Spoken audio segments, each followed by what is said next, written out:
Katika pigo kubwa kwa operesheni za kijeshi za Israel, Iran imedai kuiangusha droni ya kisasa ya kijeshi aina ya Hamas 900 inayomilikiwa na jeshi la ulinzi la Israel IDF leo Juni 18 mwaka 2025 ikiwa inaruka juu ya mkoa wa Isfahan katikati mwa Irani. Shirika la utangazaji la taifa la Irani limeonyesha picha za video zikionyesha mabaki ya droni hiyo iliyoanguka, huku duru za kijeshi zikithibitisha tukio hilo.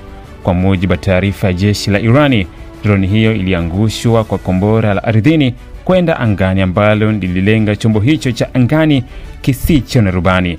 Mabaki ya Hamas 900 yameonekana kwenye video zenye urefu wa dakika kadhaa zilizopeperushwa na shirika la utangazaji la Irani, yakionyesha sehemu ya mfumo wa kamera, mabawa na vipande vingine vilivyosambaratika baada ya kulipuliwa angani.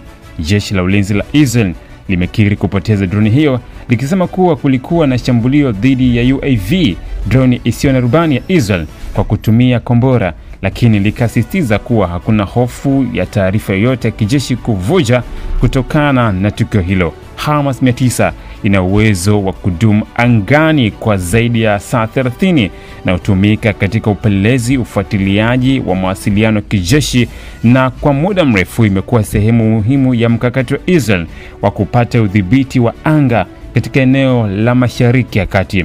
Tukio hili limetokea kwenye wakati ambapo Israel inaendelea na kampeni za kijeshi dhidi ya miundombinu ya ulinzi angani ya Irani.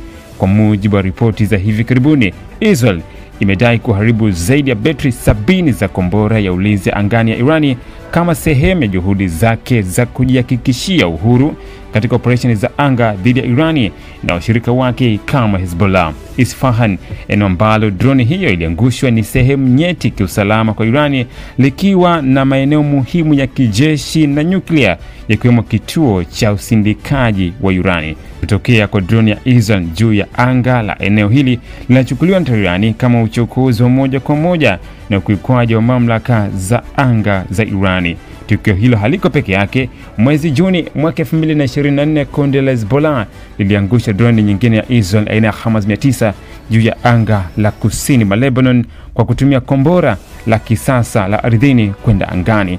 Tukio hilo lilizua wasiwasi mkubwa kuhusu usalama na uimara wa vifaa vya kisasa vya anga vya Israel katika maeneo yenye mgogoro. Kwa ujumla, kuangushwa kwa Hamas 900 kunaashiria mabadiliko ya mizani ya nguvu katika mapambano ya kiteknolojia kati ya Israel na wapinzani wake wa kikanda. Pamoja na uwezo mkubwa wa UAV kama Hamas 900, ongezeko la uwezo wa makundi na mataifa kama Iran na Hezbollah kulenga teknolojia hiyo hali ya juu ni changamoto kubwa kwa mkakati wa Israel na udhibiti wa anga. Kwa sasa bado haijajulikana iwapo tukio hili litachochea mzozo mkubwa zaidi kati ya Iran na Tel Aviv, lakini ni wazi kuwa mashindano ya kijeshi na kijasusi na anga kati ya mataifa mawili yanaingia katika hatua mpya na hatari zaidi kuliko wakati wote ule. Mkuu wa chuo cha Kilimanjaro Institute of Technology and Management kilichopo Mwenge jijini Dar es Salaam chenye ithibati na usajili wa NACTVET namba REG/ANE/029 anapenda kuwatangazia nafasi za masomo kwa ngazi ya diploma na certificate kwa muhula wa masomo utakaoanza Oktoba 2025 katika kozi za IT, Hotel and Tourism Management, Front Office, Business Administration, Accountancy, Procurement and Supply. Chuo kimebobea katika ufundishaji kwa njia ya vitendo na kimeweza kutoa wanafunzi wenye weledi. Wengi wameajiriwa ama kujiajiri, na kwa wale ambao wameamua kuendelea na degree wameweza kujiunga na vyuo vikuu bora hapa nchini na nje ya nchi. Pia kuna kozi fupi za computer application, graphic and design, video production pamoja na CCTV camera. Kwa maelezo zaidi piga simu namba 0717816034 au 0754864361. KITM, elimu na ujuzi kwa uchumi imara.